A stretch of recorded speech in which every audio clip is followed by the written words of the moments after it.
What's up, guys? Mr. Lee Redmond here. Welcome back to episode number 6 of the Linton Hotspur story. We have now finished this season, so we will get straight into the fixtures. You can probably tell how it ended looking at the top of the screen there, but let's have a look. So, after the abysmal last episode of losing the semi final to Dalkeith 5-2 and Edinburgh 3-0, we went and then won 4-2 at home to West Calder. Angus Henderson put us 1 up in the 9th minute. We then made it 2-0 with Kieran Callan scoring in the 15th minute, and it stayed like that until half time.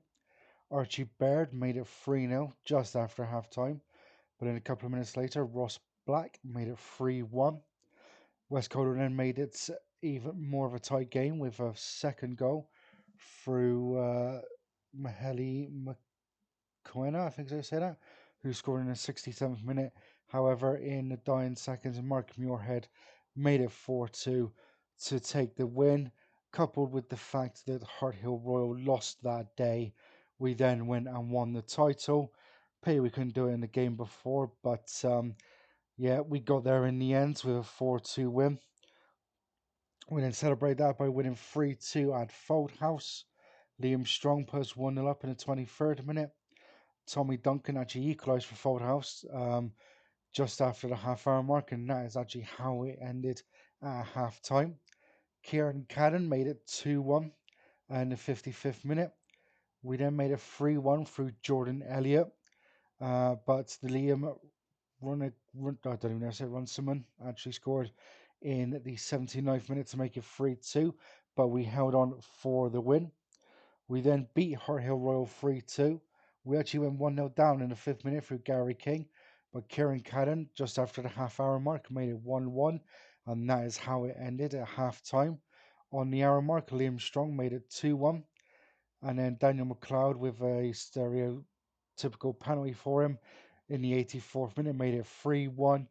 Gary King did pull one back for Harthill in the 92nd minute, but we ended up holding out to make it 3-2. We then went to Pumpherston and we won 2-0. Kieran Cannon, 17th minute, and Daniel McLeod with a penalty on the half-hour mark made it 2-0, and we ended up our away campaign with a 2-0 win. And in the final game of the season at home to Bathgate Thistle, we rounded off a great campaign with a 2-1 win. Cameron McDougall, just after the half-hour mark, made it 1-0, and we went into half-time 1-0 up. Jordan Elliott actually made it 2-0 with 17 minutes to go. And then Paddy Zemis, I think I say that, pulled one back for Bathgate in the 91st minute, but we held on to win 2-1 and make it 5 wins in a row at the end of the season. A great season, if we're being totally honest. So this is how the table finished. We actually ended up winning the league by 16 points over Harthill Royal, and Harthill and Livingston United actually came up with us. Pretty much a top three for practically the whole season. Just have a quick look if I can remember how stages. That's it. Like a breakout of the records, like the home and away records. So basically, we went the entire season at home without losing, which is great. We didn't draw an away game, but we lost 3 away from home at Edinburgh, Harthill, and Livingston. Edinburgh was a really annoying one, but we ended up winning the title, so that's good. We'll have a look at the competition. So obviously we had to avoid finishing bottom of the league, which obviously we've done very well. Scottish Challenge Cup will just be competitive. Went out in the first round to kill Scythe. Scottish Cup, East of Scotland qualifying cup, we made it to the third round, losing to Albion Rovers 2-1 at home. Team 4 tiers above us, so that was a great run. East of Scotland League Cup, went out in the first round to Oakley United, but again, they were a couple of divisions above us. King's Cup, we went out in the third round to Armadale Thistle, so again, getting past the first round. Probably our best cup run of the entire thing was the Alex Jack Cup, losing in the semi-final to get Dalkeith Thistle, which I won't lie was actually really frustrating because I honestly thought we were going to go on and win that. So have a look at the board's vision. As you can see, they're very pleased with how it went. In fact, they're pleased with everything, so that's good. We'll quickly have a look at the squad. So top scorer was Kieran Cannon with 31 goals. He is wanted again by these guys: East Craigie, Scone, Aberdeen Union, Easterhouse. Top assist of the season was Liam Strong with 20. But then we had our right back, Paul Hunter, with 14. And then Jordan Elliott, our attacking winger on the right as well, chipping in with 10. Ben Fitton actually got 9. So it's quite spread out, to be fair.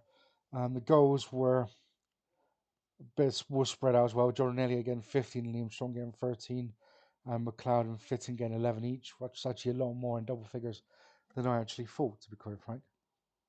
Um, we'll have a look at the actual pyramid, see who did what. So Rangers have won the league with one game to go, I think that is. Yep, so they win now, they get 100 points. Celtic are in the Champions League as well, as you'd expect. So promotions have been sorted in the Championship and stuff. Inverness getting relegated, which seems to be about right, to be honest. Dundee United going up. Hamilton winning League One.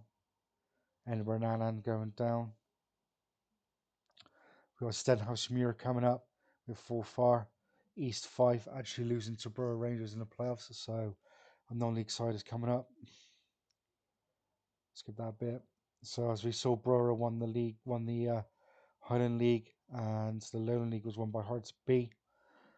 And it was Linton Lithgow Rose that actually got into the playoffs against Borough, and they lost 2-0 actually. We'll have a quick look at the east of Scotland, being our league basically. So Musselburgh were actually the winners of that. And Glenross, Cano and Luncarty coming down. Luncarty would have been a good example for us, as in real life they actually won I don't know if it was the Alex Jack or something else, but they won one of the cups to make it into the Scottish Cup, and they actually got pretty far, making themselves a decent amount of money.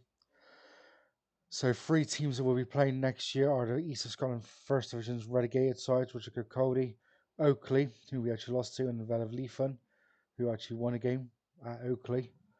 And then we'll have a look at the second division.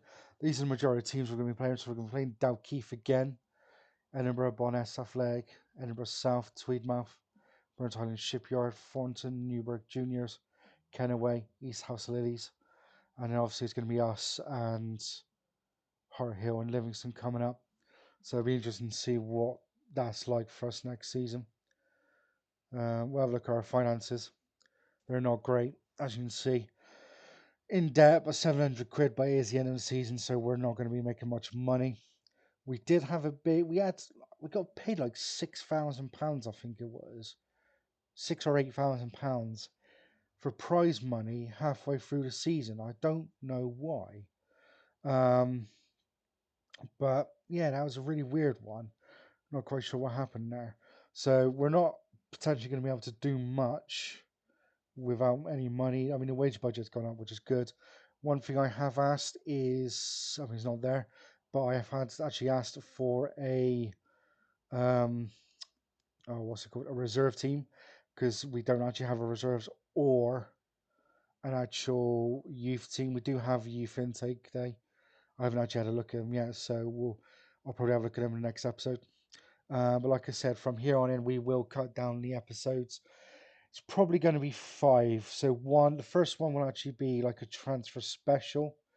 I may make it 4 episodes and actually include the first league game of the season in that. I'm not 100% sure. I'm kind of leaning more towards that, to be honest. Have to wait and see how big the actual what you call it is, like the how many transfers we do. But then we will be going every couple of games. I won't be coming back as often as I did this one. That was a bit silly, to be honest. Um, Again, we might keep an eye on how we're doing in the Alex Jack Cup, but it might be 1 or 2 games again per episode. Probably 1, depending on what we're doing and the fact we're playing more games. But yeah, a bit of a short episode in this one, guys, because we are We are now through the season. But as always, leave some likes, leave some comments, and subscribe. And always, take it steady.